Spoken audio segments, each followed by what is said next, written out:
Hello friends, आज हम आपके लिए क्लास 10th का बहुत ही महत्वपूर्ण क्वेश्चन लेके आए हैं जो पिछले बोर्ड परीक्षाओं में कई बार पूछा गया है। और ये बहुत ही इम्पोर्टेंट क्वेश्चन है। इस तरीके के क्वेश्चन आपको बोर्ड एग्जाम में देखने को मिल सकते हैं। तो चलिए शुरू करते हैं बहुत ही आसान तरीके से। गाइस, एक रिक्वेस्ट है, अगर आप हमारे चैनल पर नए हैं तो चैनल को सब्सक्राइब कर लें और हमारे वीडियो को लाइक जरूर करें। तो चलिए शुरू करते हैं। सवाल, वह एपी ज्ञात कीजिए जिसका तीसरा पद 16 है और सातवां पद पांचवें पद से 12 अधिक है। ध्यान से समझना, बहुत ही महत्वपूर्ण क्वेश्चन है।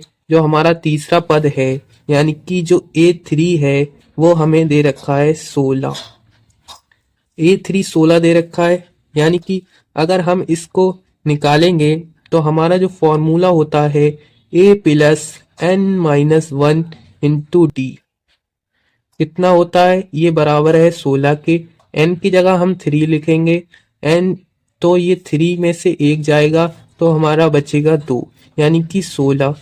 अब लिखेंगे A+3 में से एक जाएगा 2d बराबर है हमारे 16 के। ये समीकरण नंबर 1 हो गई हमारी। बहुत ही ध्यान से समझिएगा। और अब हम आगे बढ़ते हैं।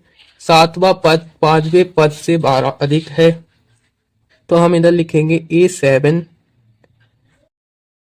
जो हमारा सातवां पद है वो हमारे जो पांचवा पद है, ये वाला जो पद है वो 12 अधिक है, यानी कि हमें पांचवे वाले पद में 12 ऐड करना है, तो ये इसके बराबर हो जाएगा। कह रहा है कि सातवां पद पांचवें पद से 12 अधिक है। सातवां पद तो 12 अधिक है, तो यानी कि ये 12 कम है, तो हमने इसमें 12 ऐड कर दिए। अब ये दोनों आपस में बराबर हो गए, तो हम लिख सकते हैं। अब सातवां पद कैसे लिखेंगे, तो इसको लिखने के लिए जैसे हमने ये निकाला है तो इधर 2d बचा, यानी कि तीसरा पद इधर 2d बचा, तो सातवां पद में से एक जब हम घटाएंगे तो इधर 6 बचेगा। तो हम इधर से लिख सकते हैं कि A+6d बराबर है। अब ऐसे ही पांचवा पद है, इसमें से एक घटा देंगे तो 4 बचेगा, तो हम इधर लिख सकते हैं A+4d बराबर है +12। इसको लिख सकते हैं। अब ए को हम इधर ले आएंगे तो ए से ए कैंसिल हो सकता है हमारा। ए से ए को कैंसिल कर देंगे। 6d माइनस के 4d, 4d को इधर लाएंगे, माइनस का हो जाएगा, बराबर है हमारा 12 के।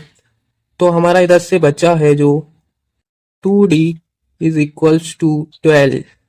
तो d का मान जो हमारे कने आया है 12/2, यानी कि d बराबर आ गया हमारे कने 6।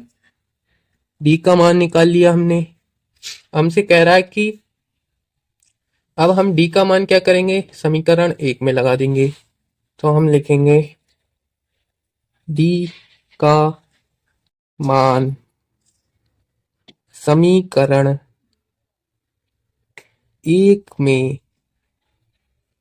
रखने पर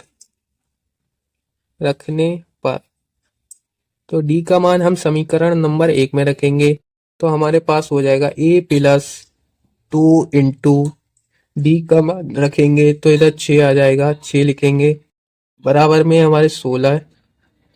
ये हो जाएगा 12, 2 6 12 बराबर 16। ए का मान निकालेंगे तो 16 माइनस 12, यानी कि ए का मान हमें मिल गया 4। तो हमसे प्रश्न में कह रहा था कि एपी ज्ञात कीजिए। हमसे कह रहा है एपी ज्ञात कीजिए। तो एपी का हमें प्रथम पद मिल चुका है, तो हम इधर से लिख सकते हैं जो एपी होगी हमारी।